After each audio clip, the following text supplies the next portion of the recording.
Assalamualaikum warahmatullahi wabarakatuh.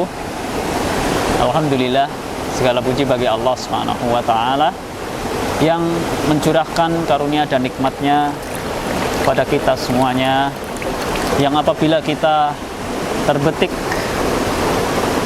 pemikiran, keinginan untuk menghitung karunia dan nikmat dari Allah Subhanahu wa ta'ala, niscaya tidaklah akan mampu kita. Allah Subhanahu wa ta'ala berfirman, la in syakartum la azidanakum wa la in kafartum inna adzabi lasyadid. Hikmah dari ayat yang mulia ini adalah kita diperintahkan wajib bersyukur kepada Allah Subhanahu wa ta'ala, dan siapa saja para hambanya yang bersyukur atas karunia dan nikmat dari Allah Subhanahu wa ta'ala, maka dirinya akan ditambahkan karunia dan nikmat. Nikmat tersebut terkadang kita hanya seolah-olah bahwa nikmat dari Allah Subhanahu wa ta'ala tersebut hanyalah yang berupa fisik atau berupa nampak tampilan dohirnya. Namun sesungguhnya nikmat yang Allah karuniakan itu sangatlah banyak.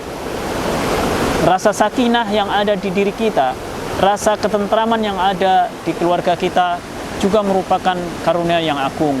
Dan seagung-agungnya nikmat dari Allah Subhanahu wa ta'ala adalah nikmat kita berada dalam hidayah Islam, nikmat kita berada dalam hidayah keimanan, keimanan yang benar, dan nikmat hidayah kita di atas petunjuk tuntunan sunnah Nabi Sallallahu Alaihi Wasallam.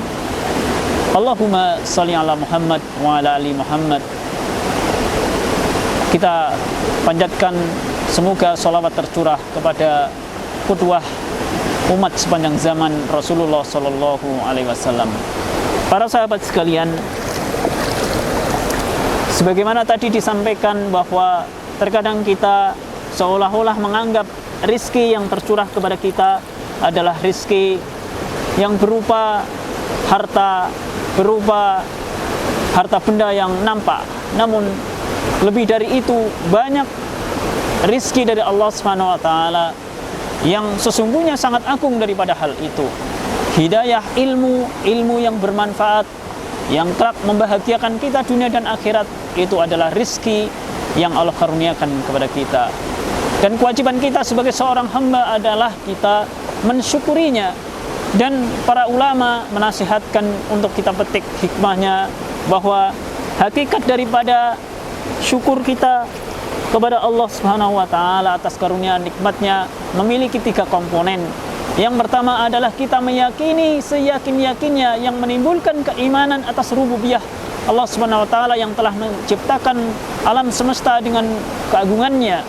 Maka meyakini bahwa segala karunia dan nikmat dari Allah Subhanahu wa ta'ala tersebut, rizki yang tercurah kepada kita, entah berupa kesehatan, entah berupa ketentraman yang ada di keluarga kita, itu hanya Allah yang mengkaruniakan kepada kita. Itu yang pertama adalah komponen bahwa kita meyakini bahwa rizki itu dari Allah Subhanahu wa ta'ala.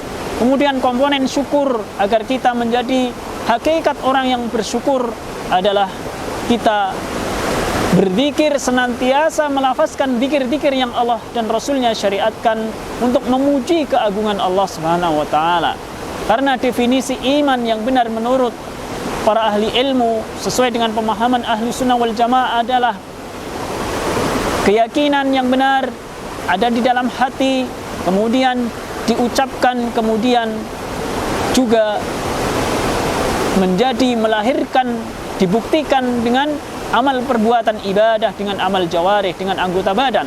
Keyakinan dalam hati, kemudian diucapkan dalam lisan, dan diamalkan dengan anggota badan. Itulah hakikat keimanan, yang mana keimanan bisa naik dan bisa turun, naik dengan seiring dengan ketaatan kita, ketakwaan kita kepada Allah Subhanahu wa ta'ala. Adapun iman bisa turun, bahkan terkikis seiring dengan seorang hamba apabila melakukan perbuatan-perbuatan yang menyimpang dari aturan yang Allah tetapkan dan Rasulnya.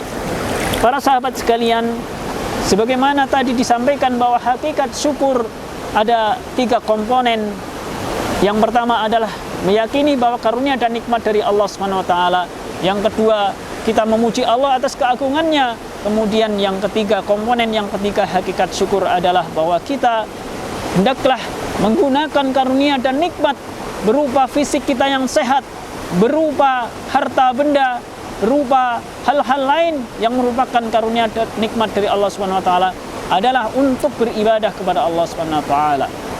Oleh karena itu, komponen 3 hakikat syukur itu harus senantiasa ada dan diupayakan oleh seorang hamba. Para sahabat sekalian, rahimani wa rahimakumullah. Oleh karena itu, ini menjadi penting bagi kita agar kita terketuk hatinya bahwa kita menyadari sesadar-sadarnya bahwasannya Allah Subhanahu wa taala menciptakan alam semesta dengan keagungannya, menciptakan kebagusan fisik kita semuanya adalah tidak lain adalah untuk menjadi hambanya berkonsekuensi mentauhidkan Allah Subhanahu wa taala. Tiap hari kita melafazkan asyhadu an la ilaha illallah wa asyhadu anna muhammadar rasulullah, dan para nabi dan rasul diutus dengan tidak lain adalah untuk mentauhidkan Allah Subhanahu wa taala. Walaqad ba'atsna fi kulli ummatin rasulan an i'budullah wajtanibut taghut. Demikian mudah-mudahan sedikit introspeksi diri maupun tafakur alam ini, mudah-mudahan dengan suaranya gemercik air, dengan alam semesta ini yang sangat indah, dengan anginnya yang sepoi-sepoi, mudah-mudahan menjadi tafakur alam atas keagungan penciptaan Allah Subhanahu wa taala yang menumbuhkan keimanan atas rububiyah Allah Subhanahu wa taala, menciptakan, mengatur alam semesta ini, yang atas hal itu melahirkan atau berkonsekuensi kita beribadah hanya kepada Allah Subhanahu wa taala, dan haram hukumnya kita berbuat syirik atau beribadah kepada selainnya. Mudah-mudahan bermanfaat. Apabila ada salah kata, mohon dimaafkan. Assalamualaikum warahmatullahi wabarakatuh.